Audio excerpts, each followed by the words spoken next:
So this is what we're going to be working on, is really just trying to apply the kind of Hickson method to an armbar.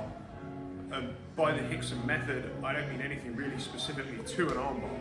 And there's going to be some things I'm going to kind of borrow from Matt Thornton as well in this. But essentially what I see a lot is that you see an awful lot of Instagram videos with this where people have some kind of nuanced, it's like a nuanced approach to a specific armbar situation. And so Sam is gripping his arms in some, whatever configuration it is, and they usually have like a specific answer that's kind of efficient with them sitting on the ground to finish in this armbar. And then you see somebody say, oh, I'm gonna try that tonight. And it's like, well, did you pay attention to the specific configuration? And it's like, you didn't, but you still get the comment, right? Almost certainly didn't. You're not really gonna get to try it unless the guy is using his arms, however, and also the leg configuration and so on. So there's a whole host of things. I can't even be bothered to learn all of the subtleties on these things because there's just too much to learn. What I want to be thinking about when I'm trying to armbar somebody, the first thing I've usually got to do if we're in this position is I've got to break the grip in order to arm lock them. But if you look at Hickson's method, it starts first off, he always talks about the breathing. I want to be nice and calm, particularly when I'm practicing. I don't want to, what most people seem to do when you coach them armbars, any kind of technique on an armbar, one of those complex configurations, the moment it doesn't work, sometimes because their training partner is just holding ridiculously tight in a way in which they're usually tired when you're trying to do it, but sometimes as well, it's just like the minute that they get something not quite right on it, there's something, their legs are slack or whatever because they're so focused on whatever the kind of goofy thing was that was shown on the arm lock, they can't do it, and then they immediately start just pulling in the direction the guy's strongest.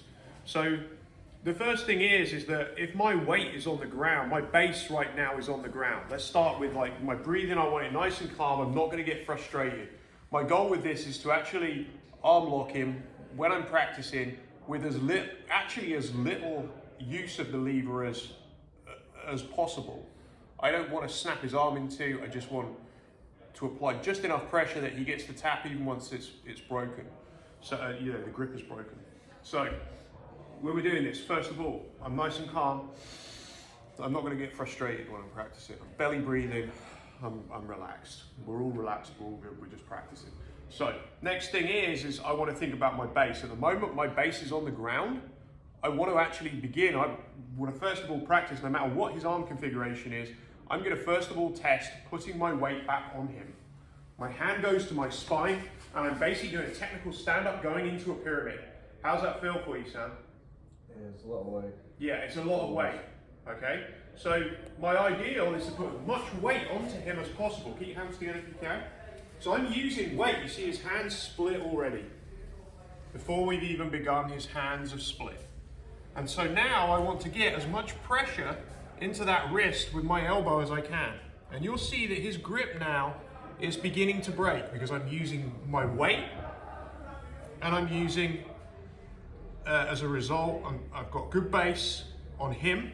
He's carrying all my weight. That creates a lot of pressure. And I'm working that elbow down to that wrist, as like Matt talks about. So it's kind of like an Americana. He's very strong here, and now there's no weight on him. So if I'm using complex configurations and he's a strong guy and he's fighting me, I'm sat on the ground, there's no weight.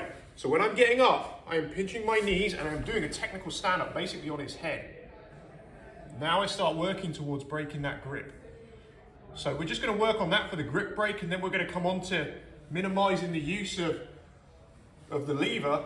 We obviously want leverage, but I want to be able to set the fulcrum up so that essentially it needs very little leverage to actually break his arm or make him tap. Yeah, so one more time. So I'm here. We'll start in this position, and we're thinking first of all about base. I'm basing on the floor right now. I don't want to be based on the floor. I want my weight on him, and it's a pyramid. Look at my legs. I form a pyramid. I'm basically doing a technical stand-up here. I could also switch my base that way as well, if I felt I needed to. That's not ideal, but I'm all the time thinking in pyramids. So this can move. So I get up on him.